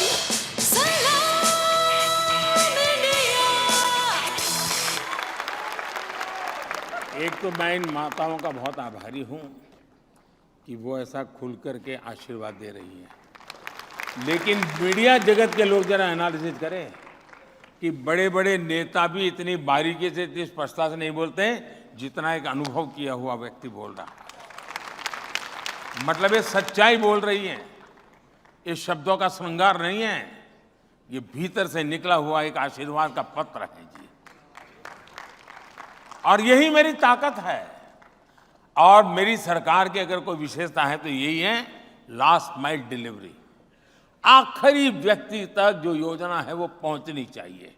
और मुझे खुशी है, ये जब मैं सुनता हूं, मुझे खुशी है कि मैं इस काम को कर पाया हूं। और मैं इसीलिए, और मैं दोनों, अगर ये माँ आशीर्वाद दे रही तो वो भी काम इतनी ही लगन से करता हूं, और चंद्रयान जाता है तो वो भी काम उतनी ही लगन से करता हूं। मैं सभी सर्वांगीण विकास के पक्ष में हूं और मैं कोशिश करता हूं, लेकिन माताओं का आशीर्वाद मुझे हमेशा रहा है, ये मेरा सौभाग्य है। मोदी जी, आप हमेशा कहते हैं कि ये जो पैसा इन लोगों तक डायरेक्ट पहुंचता है वो डिजिटल है, इसलिए पहुंचता है। एस जयशंकर आपकी अदालत में आए, उन्होंने बड़ा इंटरेस्टिंग किस्सा बताया। उन्होंने कहा जब वैक्सीनेशन का सर्टिफिकेट दिखाना था, वो अमेरिका में थे, अपने बेटे को मिलने गए थे, तो रेस्टोरेंट में जाने लगे तो उन्होंने अपने मोबाइल से दिखाया और बेटे ने जेब से मुड़ा तोड़ा कागज़ निकाला। तो उनको लगा कि हाँ, ये भारत है और ये अमेरिका है। ये समाचार सुनकर के आनंद होता है, लेकिन पार्लियामेंट में, देश के सुप्रीम कोर्ट में जिनकी धाक चलती है, ऐसे व्यक्ति जो कभी देश के वित्त मंत्री रहे लंबे अरसे तक, वे पार्लियामेंट में इस युग में ये कहे कि देश में मोबाइल कौन जानता है, इंटरनेट कौन जानता है, ये फिनटेक का तो क्या लेना देना है। और ये बहुत पुरानी बात नहीं कर रहा हूं, मैं कुछ ही वर्षों पहले की बात कर रहा हूं। और दूसरी तरफ मेरा देश डिजिटल इंडिया के दूसरी है, G20 समूह में मैंने देखा दुनिया का हर देश मुझे पूछता था कि इतना बड़ी रिवॉल्यूशन आई कैसे। और जब लोग आज भी विदेश से मेहमान आते हैं तो उनकी एम्बेसी उनको किसी रेडी पटरी वाले के यहाँ ले जाते हैं और दिखाते हैं कि देखो ये ऑनलाइन पैसे लेगा, बोले ऑनलाइन लेगा, लैंग्वेज नहीं जानता है तो भी। और इसलिए हमारे देश में डायरेक्ट बेनिफिट ट्रांसफर कोविड के समय दुनिया के कई देशों ने, समृद्ध देशों ने अपने नागरिकों को पैसे देने की योजना बनाई है, लेकिन दे नहीं पाए, उनके पास मैकेनिज्म ही नहीं था। आज मैं जब किसान सम्मान निधि देता हूं ना, 2000 रुपये साल में 3 बार, मुझे 30 सेकंड लगता है 11 करोड़ के खाते में पैसा जमा हो, 30 सेकंड। हमने, मेरे लिए टेक्नोलॉजी, जैसे मैं भ्रष्टाचार के खिलाफ लड़ाई लड़ता हूं तो एक तो ये जो एजेंसियां वो अपना काम करती है, लेकिन मैं भी टेक्नोलॉजी के माध्यम से ट्रांसपेरेंसी लाने का काम करता हूं। डायरेक्ट बेनिफिट ट्रांसफर हमने करीब 38 lakh crore direct benefit transfer किया है 10 साल में। राजीव गांधी कहते थे कि 1 रुपया दिल्ली से निकलता है तो 15 पैसा पहुंचता है। अब वो कौन सा पंजा ये 85 पैसे मार लेता था, क्योंकि उस समय तो पंचायत से लेकर पार्लियामेंट तक उन्हीं की सरकार थी। अब पंजे के हाथ में झाड़ू भी है, तो पहले पंजा 85 पैसे मारता था, 95 पैसे मारेगा, क्योंकि अब सफाई की सुविधा बढ़ गई उनकी। अब इसलिए आप देखिए, उस हिसाब से मैं देखूं तो 38 लाख करोड़ रुपीस अगर उस जमाने की पद्धति से चलता तो करीब करीब 28 लाख करोड़ रुपया किसी पंजे ने मार लिया होता। अब ये पैसा सीधा जाता है, उसके खाते में जाता है, तब जाकर के आवाज निकलती है। ये जो दिल की आवाज है ना, उसके कान निकलती है, और उसको लगता है कि दिल्ली में उसका बेटा बैठा, उसका असर है। देखिए, सरकारें तो पहले भी रही, ब्यूरोक्रेसी भी यही थी, सिस्टम भी यही थे, तो आपने ऐसा क्या बदल दिया कि अब ये सीधा पैसा जाता है, ये बूढ़ी माता इस तरह की बात कहती हैं? एक तो सबसे बड़ी बात यह है कि हमारे देश में अब तक जो प्रधानमंत्री बने हैं वो ज़्यादातर केंद्र की ही राजनीति का हिस्सा रहे हैं। बहुत कम प्रधानमंत्री हैं जो राज्य में काम करके आए हैं, और जो आए हैं वो भी बहुत कम समय के लिए उनको अवसर मिला है। मैं देश का पहला ऐसा प्रधानमंत्री बना जिसको लंबे अरसे तक, लॉन्गेस्ट टेन्योर है मेरे स्टेट का, और एक अच्छे राज्य का लंबे अरसे तक मुख्यमंत्री रह करके आया, और वो भी एक ऐसा मुख्यमंत्री जो काम करने वाला मुख्यमंत्री, यानी फाइलें खाली देखने वाला नहीं, बदलाव की विजन के साथ काम करने वाला। तो मेरे पास वो अनुभव है। तो एक तो उस अनुभव, और जैसे मैंने एक छोटा सा काम किया, शायद मैं पहली बार मीडिया के सामने बात बताता हूँ। मैं जब थोड़ा लंबा समय जाएगा तो जी बिल्कुल, आपके दर्शक बाद में तंग आ जाएंगे। नहीं, ये तो देखिए, आप बताइए, तंग आ जाएंगे। मैं दो अनुभव सुनाना चाहता हूँ, इससे आपको पता चले कि काम कैसे होता है और कैसे करना चाहिए। मैं अचानक मुझे मुख्यमंत्री बनना पड़ा था 7 अक्टूबर को 2001 को। मैं कभी एमएलए नहीं बना, मैंने कभी पुलिस थाना नहीं देखा था, मुझे कुछ ये सरकार वर्कार कुछ समझ ही नहीं थी। It's a fact of my life. अचानक मुख्यमंत्री बना तो भूकंप था वहाँ, तो भूकंप के कुछ महीनों के बाद मुझे काम मिला। तो मैं शपथ लेने के तुरंत बाद भूकंपग्रस्त इलाके में चला गया, क्योंकि उस शताब्दी का दुनिया का एक बड़ा भूकंप माना जाता है। तो मैं देखा कि लोग तो 7-8 महीने हो चुके थे भूकंप को, शिकायतें कर रहे थे, स्थितियां भी मुझे कोई नज़र नहीं आई बदलती। तो मैं देखा कि भी मैं वापस आया, मैंने मेरे अफसरों की मीटिंग ली। फिर मैंने उनको पूछा कि भाई कैसे हैं, क्या है, आगे कैसे करेंगे भूकंप का। तो उन्होंने मुझे बताया सारा कि भाई मार्च महीने तक ये होगा, मार्च महीने तक ये होगा, मार्च महीने तक ये होगा। मैंने कहा तुम्हारे दिमाग में है ये जो फाइनेंशियल ईयर घुस गया है, देश उससे नहीं चलता है। मुझे पहली लड़ाई मेरी वही हुई। मैंने कहा तुम दिमाग में से फाइनेंशियल ईयर निकाल दीजिए, मार्च महीना निकाल दीजिए। 26 जनवरी जब एक साल होगा, दुनिया भर का मीडिया कुछ कचबुझ में आएगा, उस दिन वो ये देखेगा, तब उसको ये तुम बॉल लेके मत खड़े रहना कि मार्च तक का हमारा योजना है। मुझे बताओ तुम दिसंबर एंड तक क्या करोगे, सारा प्रोग्राम प्रीपोन करो। तो अफसरों को लगा यार ये आदमी को कुछ समझ है। फिर मैंने कहा कोई शायद 43 ब्लॉक्स ऐसे थे जो भूकंप ग्रस्त थे। तो मैंने अफसरों को कहा सभी सचिव एक एक ब्लॉक में जाएगा, फ्राइडे सैटरडे संडे वो वहीं रहेगा भूकंपग्रस्त इलाके में। मंडे को शाम को मैं मीटिंग लूंगा रिव्यू की। और जो ब्लॉक में आप जाएंगे, आप ये मान के चलिए कि आप उस ब्लॉक के चीफ मिनिस्टर हैं, आप ही चीफ मिनिस्टर हैं, करके आओ। मैंने कहा अब ये गए, वापिस आए, मैंने मीटिंग ली। बोले साहब ये तो हो ही नहीं सकता। मैंने कहा क्यों? ये बोले हमारा नियम ऐसा है। मैंने कहा नियम किसने बनाया? बोले हमने बनाया। क्यों? एयर कंडीशन का करके बनाया था। जमीन पे जाकर के आया, उनको पता चला सरकार के बने हुए नियम ही जनता के खिलाफ थे। मैंने कहा ना आप ब्लॉक के सीएम हैं, मुझे बता के आप कैसा सीएम मेरा काम करता है बताओ। उन्होंने फिर सारे नियम बदले, रेगुलेशंस बदले, और उनको लगा कि प्रैक्टिकल होना पड़ेगा। और सचमुच में दिसंबर एंड तक इतना बढ़िया काम हो गया। और मैंने जनवरी में आकर के दिल्ली में प्रेस कॉन्फ्रेंस की थी। मैंने दिल्ली में दुनिया के सभी एम्बेसीज को बुलाया था, क्योंकि सभी देशों ने मदद की थी गुजरात को। और मैंने देखा कि 22 जनवरी से दुनिया भर का मीडिया वहां पहुंचा हुआ था। और आप मीडिया देख लेना, सिवाय तारीफ कुछ नहीं है उसमें, सिवाय तारीफ कुछ नहीं है। तो गवर्नेंस को कैसे, वही ब्यूरोक्रेसी, वही नियम, वही चल। फिर मैंने यहाँ आया तो क्या काम किया वो दूसरा बताता हूँ। मैंने सारे सचिवों की मीटिंग की। ये सब बड़े बड़े लोग हैं, मेरे जैसे तो सैकड़ों नेताओं को देख चुके हैं। कई लोग तो ऐसे जो 2-2, 4-4 प्रधानमंत्री देख चुके हैं। तो उनके लिए तो ये सब चना ममरा होता है, ये हकीकत है। तो मैंने मीटिंग की। मैंने कहा भाई ये काम करना है। आप लोग जब मसूरी से निकले होंगे, पहली पोस्टिंग जो आपकी हुई होगी आईएएस का, घर में बड़ी आईएएस बढ़ गया वगैरह, मगर पहली जहां नौकरी की थी, जो छोटा सा एरिया रहा होगा जहां आपको भेजा गया होगा, मैंने कहा कि आप वहां वापस जाइए, उसी गांव में जाइए, हो सके तो पूरे परिवार को लेके जाइए।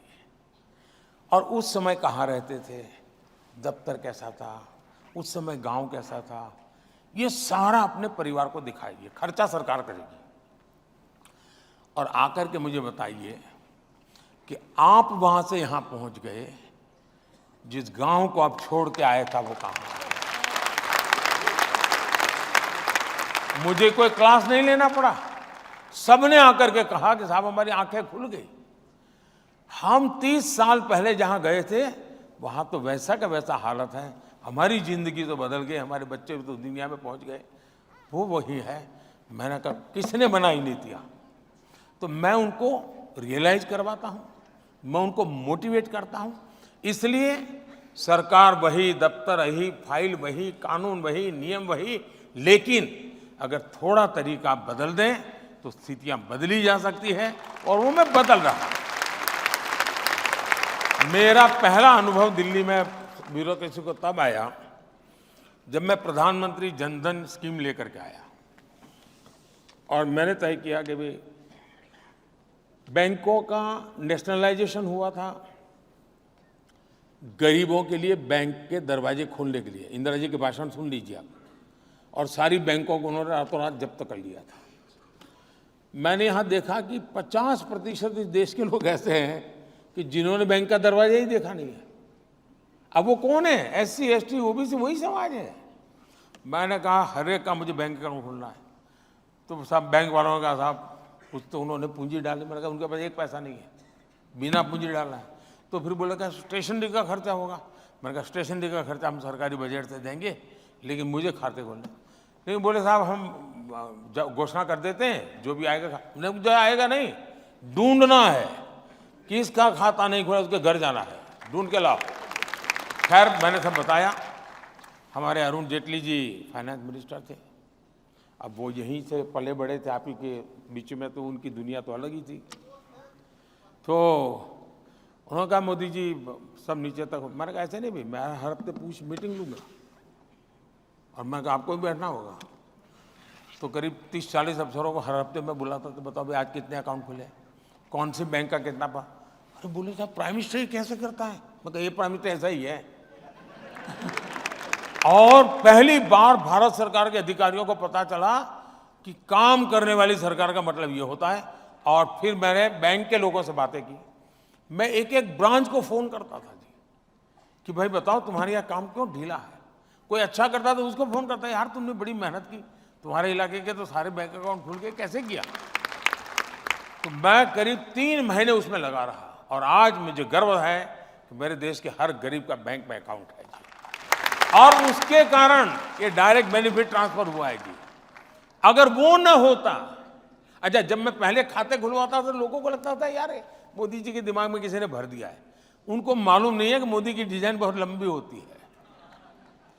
उस समय सिर्फ खाते खोलता था, मैं आज उसकी जिंदगी बदल रहा हूं उसके माध्यम से। और आज लाखों करोड़ रुपया बैंकों के उनके नाम पे जमा है जी, जो कभी बेचारे घर में अनाज के अंदर छुपा करके रखते थे पैसे, और कभी पति की आदत, ये दिल्ली जैसी सरकार हो, किसी को शराब पिलाने की आदत डाल दी हो तो वहां से वो पैसे भी मार लेता था। तो मैंने कईयों की जिंदगी बचाई है जी। उन्होंने तो अच्छा किया था, एक के साथ एक बोतल फ्री। इसका कारण है कि उनको हर बोतल पे पैसा कमीशन मिलता है। भ्रष्टाचार उनका बोतल पे है और इसलिए वो फ्री देने में कमीशन उनका तो पक्का है। वो ये कहते हैं कि बाकी जगह तो नोटों की गड्डियां मिलती हैं, मेरे यहाँ एक चवन्नी भी नहीं मिली। ऐसा है कि वो अफसर रहे हुए, इसको मालूम है कि सरकार किस प्रकार से करती है, तो उन चीज़ों की वो तो घेराबंदी कर ही लेंगे। जो अनुभवी चोर रहता है ना, उसको बड़ी सुविधा रहती है कि जो सरकार में रहा हुआ अफसर होगा उसको मालूम होगा ईडी ऐसे जाएगी, सीबीआई ऐसे जाएगी, पर इतनी चीज़ों को चौक चौकन कर लीजिए फिर प्रॉब्लम नहीं होगा। ये सोच के रखता है जी। जैसे आप लोग हैं इतने सालों, कोई भी पॉलिटिकल लीडर आएगा तो आप आराम से तय कर सकते हैं कि ऐसा करेगा।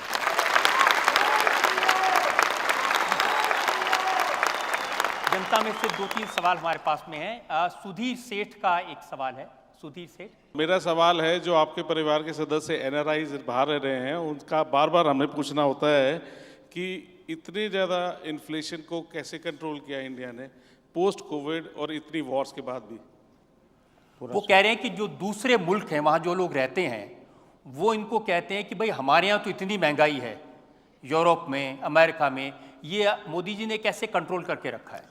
ऐसा है कि मैं जब कोविड के समय मैं बहुत लोगों को मिलता था, कोविड के समय वीडियो कॉन्फ्रेंस से बात करता था, तो दुनिया भर के मैं नोबेल प्राइज़ विनर वगैरह ऐसे ऐसे लोगों से भी मैं पूछता था भाई स्थितियों में क्या लगता है आपको। और मुझे, और यहाँ आपने देखा होगा जो लोग आज उद्योगपतियों को गाली देते हैं, उन लोगों ने कोविड के समय बयान है कि आप उद्योगों को पैसे दो, उनके बयान है। उनके थियरी ये था कि नोट छापो और नोट बांटो, वरना देश बचेगा नहीं। अब ये एकेडमिक वर्ल्ड के ये इकोनॉमिस्ट लोग थे, नोबेल प्राइज़ विनर लोग भी मुझे आकर के भी मिलते थे। मैंने कहा मैं ऐसा कुछ नहीं करूँगा, मैं न नोटें छापूंगा न मैं नोटें बांटूंगा। ये एक निर्णय में करी दूरी दुनिया में शायद मैं अकेला इंसान हूँ जिसने इतना बड़ा कठोर निर्णय किया। मैंने कहा मैं बांटूंगा तो अनाज बांटूंगा, मेरे गरीब के घर का चूल्हा जलता नहीं, वो भूखा नहीं रहना चाहिए, बाकी सब संभालूंगा। और फिर मैंने एमएसएमईज को कहा कि बैंक से आपको क्रेडिट देने की मैं व्यवस्था करता हूं, आप बैंक से क्रेडिट लीजिए और अपनी ताकत बताइए, तो उनको मैं अवसर दूंगा। उन सारी नीतियों का क्यूमुलेटिव इफेक्ट ये हुआ कि मेरे यहाँ जो नोटों बांटने के कारण जो इन्फ्लेशन की स्थिति बनती है, मेरा देश उस चक्कर में नहीं फंसा। ये अचानक नहीं हुआ है, एक के बाद एक कदम लिए हैं जिसका परिणाम है। और इन कदमों के पीछे कोई एकेडमिक इकोनॉमिक्स मुझे काम नहीं आ सकता है। मेरा 13-14 साल का मुख्यमंत्री के नाते जो अनुभव है वो मुझे काम आया है। मैं आपको हैरानी होगी जान करके, हिंदुस्तान में शायद नेशनल लेवल पे मैं अकेला एक ऐसा लीडर हूं, मैं शायद कह रहा हूं, जिसने इस देश के कम से कम 90% डिस्ट्रिक्ट्स में रात्रि मुकाम किया है। इस देश के 90% डिस्ट्रिक्ट में रात्रि मुकाम किया हुआ मैं इंसान हूं, दरी पर सोकर के निकला हुआ इंसान हूं, और इसलिए मुझे जमीनी चीजों की समझ है। और यहां मेरे पास इंफॉर्मेशन के रिसोर्सेज है। इन सबको जब मिला करके मैं निकालता हूं, उसमें से एक पॉलिसी बनती है, और उसका परिणाम है कि आज इंदिरा जी के समय सबसे ज्यादा इन्फ्लेशन था हमारे देश में। मनमोहन सिंह के समय आज से भी ज्यादा इन्फ्लेशन था। इतना ही नहीं, अगर लाल किले से पंडित नेहरू का एक भाषण आप यूट्यूब पर जाएंगे, मैं चाहूंगा कि ये गूगल गुरु वाले जितने विद्यार्थी हैं वो जरा यूट्यूब पर जाकर के देखें। पंडित नेहरू का लाल किले का भाषण है, और लाल किले के भाषण पे वैसे आप इंदिरा जी का भाषण सुनिए, नेहरू जी का सुनिए, राजीव गांधी जी का सुनिए, मनमोहन सिंह जी का सुनिए, इन सब के भाषण में एक चीज कॉमन है। एक, गरीबी हटाओ, दूसरा महंगाई, इन सब के भाषण में है लाल किले से। और कारण क्या दिया नेहरू जी ने? नेहरू जी ने कारण ये दिया कि महंगाई बहुत है, मैं जानता हूं आपको तकलीफ होती होगी, लेकिन आपको पता है नॉर्थ कोरिया और साउथ कोरिया में लड़ाई चल रही है, और उसके कारण हमें जरा महंगाई का मार झेलना पड़ रहा है। ये उस समय उनका भाषण। तब दुनिया का ग्लोबलाइजेशन का माहौल कहीं नहीं था। नॉर्थ कोरिया साउथ कोरिया की लड़ाई से भारत का कोई लेना देना नहीं था। उसके बाद भी भारत की महंगाई के लिए उन्होंने ठिकरा फोड़ा था नॉर्थ कोरिया साउथ कोरिया की लड़ाई में। नेहरू जी का भाषण अवेलेबल है, ये मैं ऐसे नहीं बोल रहा हूं। अभी तो जो लड़ाइयां चल रही हैं उसमें फूड, फर्टिलाइजर एंड फ्यूल, तीनों पर सीधा इंपैक्ट है। इसके बावजूद भी आज दुनिया में यूरिया की बोरी 3000 रुपये में बिकती है, मेरे देश के किसान को 300 रुपये से भी कम में मिलती है। तो हमने हर चीजों को उस प्रकार से सिस्टमैटिक कंट्रोल किया हुआ है। उसका परिणाम यह है कि देश में ब्लैक मार्केटिंग भी नहीं चल रहा है, देश में स्कैरसिटी की भी समस्या नहीं आ रही है, ठीक ढंग से चला पाए हैं। ये लोग इतनी गालियां दे रहे हैं, लेकिन चिपकती क्यों नहीं है? चिपकती इसलिए नहीं कि ये पुराने डायलॉग लेके घूम रहे हैं जी। अब आप पुराने डायलॉग से नई फिल्म बनाओगे तो नहीं चलेगी जी, बेकार में मेहनत कर रहे हैं।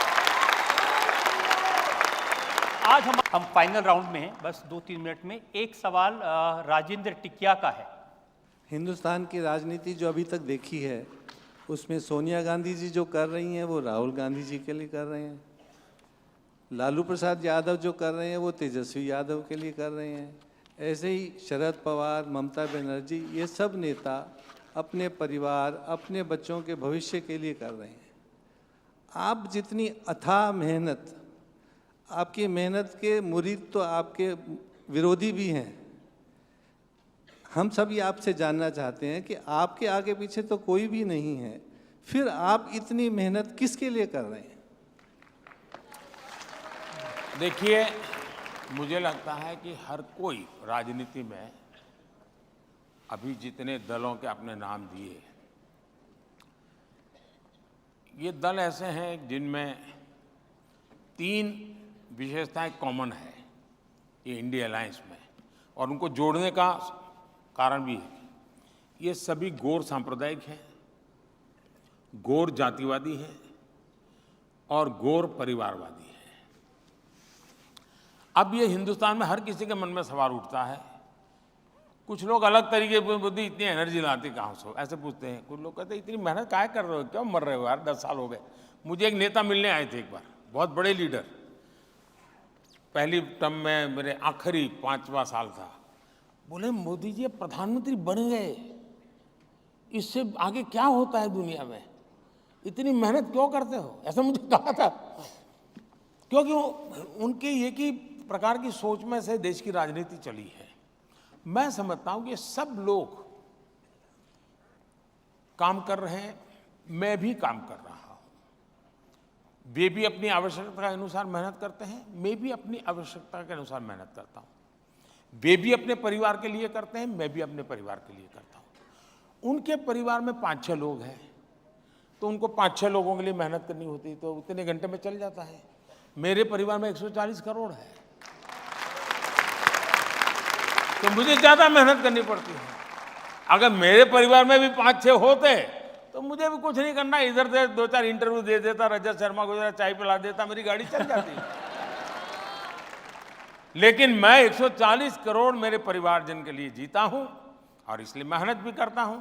उनकी जिंदगी, उनके सपने, और मैं कहता हूं आपके सपने, ये मेरा संकल्प है, और मेरा पल पल आपके लिए है, मेरा पल पल देश के लिए है। और इसलिए मैं कहता हूं कि 24/7 फॉर 2047। मोदी जी, एक क्योंकि चुनाव का वक्त है, तरह तरह के प्रेडिक्शन और दावे किए जा रहे हैं, क्या क्या दावे कर रहे हैं लोग, वो एक बार मैं दिखा देता हूं। ये मेरा फाइनल सवाल होगा। चुनाव ज्यादा से ज्यादा स्टेट्स में खत्म हो गया है। पिछले 4 फेजेस के परिणाम साफ है, और नरेंद्र मोदी जी चुनाव हार रहे हैं। आने वाला दिन में तो बोलना है कि मोदी बाबू का सरकार को एक्सपायरी डेट हो गया है। जो 74 की बातें करते थे, अब उन्हें सोचना पड़ेगा कि उनका खाता कहां खुलेगा। एक के अलावा मुझे नहीं लगता कोई खाता खोल पाएंगे। आम आदमी पार्टी के 7 सांसद भारी बहुमत से जीत रहे हैं, हमारे जितने भी सर्वे आ रहे हैं। बस इसमें एक ही प्रॉब्लम है, ये 2019 के वीडियोस हैं। आप एक काम अच्छा किया 2019 की जगह, मैं तो कहता हूँ आप 2014 के निकाल दीजिए, यही डायलॉग है। 2019 के निकाल दीजिए, यही डायलॉग है। और 2024 में भी वही डायलॉग चल रहे हैं। और जनता ने भी अपना मिजाज वैसा कि वैसा रखा है कि इनकी शब्दों की कोई असर उन पर नहीं है। और निराशा है तो पहले वो कहते थे कि मोदी 400 पार आंकड़ा कैसे दे सकता है, मतलब कि उसने ईवीएम में कुछ गड़बड़ किया है। अब मैं उनको पूछता हूं कि तुम आंकड़ा कहां से देते हो, तुमने वो कौन से ईवीएम को पकड़ा है बता। अब देखिए उनको, आपने देखो गंभीर से गंभीर पेशेंट आएगा ना, तो भी डॉक्टर कहेगा नहीं चिंता मत करो ठीक हो जाओगे। तो उनको अपने कार्यकर्ताओं को जरा दौड़ाने के लिए, मीडिया में जगह बनाने के लिए कुछ तो करना पड़ेगा। नहीं, अब इतना भी न कर दे भाई। अब 4 जून के बाद बेचारे परेशान हो जाएंगे, 4 जून तक तो जिंदा रहने दो। 4 जून की बात नहीं, अब आपने कहा 2047 तक, तो कह रहे हैं मोदी जी ने बड़ा लंबा प्रोग्राम बना दिया, ये तो कहीं जाने वाली नहीं 47 तक। ऐसा है कि मैं अभी भी मानता हूं कि ईश्वर ने मुझे किसी विशिष्ट काम के लिए भेजा है।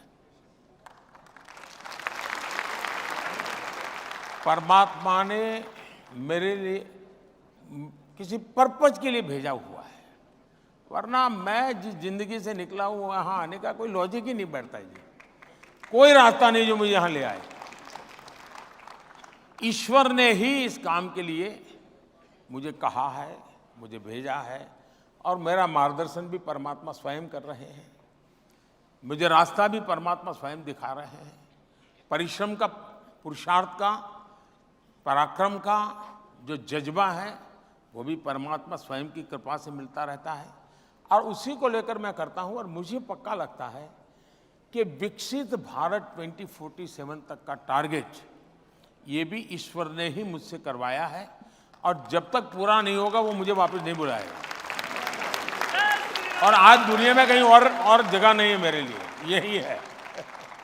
क्योंकि हिंदुस्तान को दुनिया के लिए भी कुछ करने के लिए देश का, आप अगर विवेकानंद जी को पढ़ा होगा, श्री अरविंद को पढ़ा होगा, भारत सिर्फ एक देश नहीं है, भारत एक पर्पज को लेकर के देश है जो विश्व कल्याण उसके ही हाथों से होना है। मोदी जी, आपके लिए एक व्यूअर ने 4 लाइनें लिख के भेजी हैं। इन्होंने लिखा है, मैं दिया हूं, मेरी दुश्मनी तो अंधेरों से है, हवाएं खामखा मेरे खिलाफ हैं। मैं दिया हूं, मेरी दुश्मनी अंधेरों से है, हवाएं खामखा मेरे खिलाफ हैं। हवाओं से कह दो आजमा के दिखाएं, बहुत दिए बुझाए हैं, एक दिया जला के दिखाएं। मैं बहुत बहुत आभारी हूं सबका, बहुत धन्यवाद।